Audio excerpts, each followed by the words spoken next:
Hi guys, welcome to my YouTube channel Practice CSS. So in this video we are going to explore the concept of padding in CSS. So before starting the video, I request you guys to please subscribe my YouTube channel and do press the bell icon so you never miss any kind of update from Practice CSS. So in the previous video we have studied and we have explored and we have practiced the concept of margin in CSS. So in this video we are going to explore the concept of padding in CSS using CSS. So the first thing, you already know that we have to create a folder name as CSS, as it is a good practice.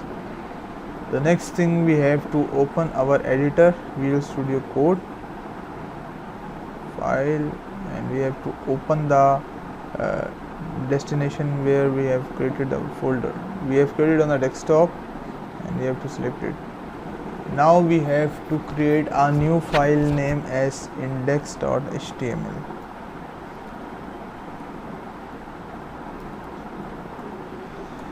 So the work is done, and now we have to, using IntelliSense, we have to create the header files, the initial tags of HTML.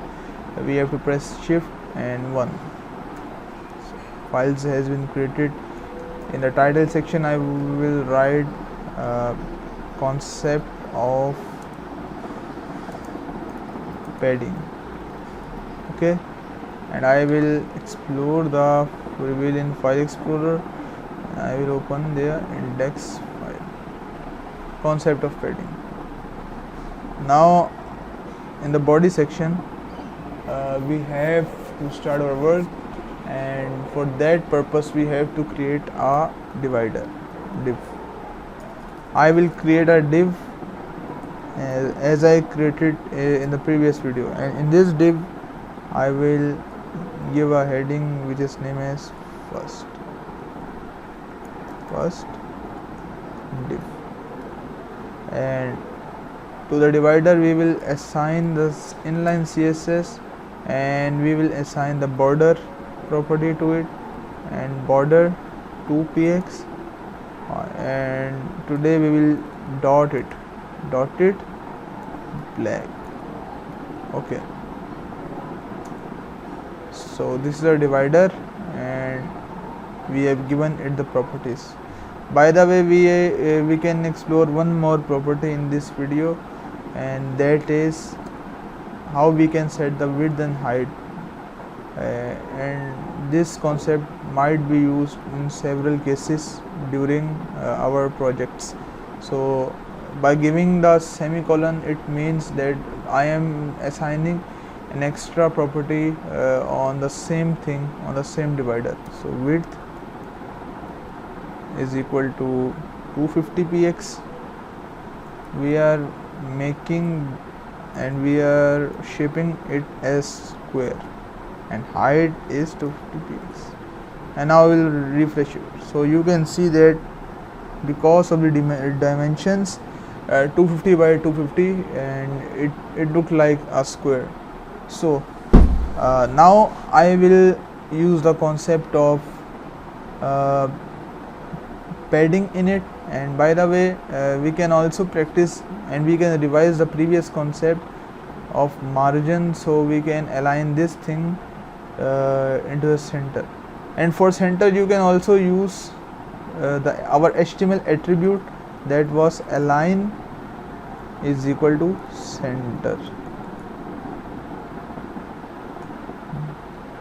It will not work on the divider, so we have to use the concept of margin on it by giving the semicolon, margin from the left 200px. I think the 50 more, 300 will be okay for me. Okay, so as you can see in this video too, that when we applied the margin on this divider, it has given the spacing from from the body and the content or the thing, and in this case our content is div. So you can see that it's moved, divider is moved to the right from the left to the spacing we have given, that is 300 px. So you can see that divider has been moved. And what if we want to move the first div, the text that has been written in it? So we will write padding semicolon, we will write padding from the top, and it will be given as this one.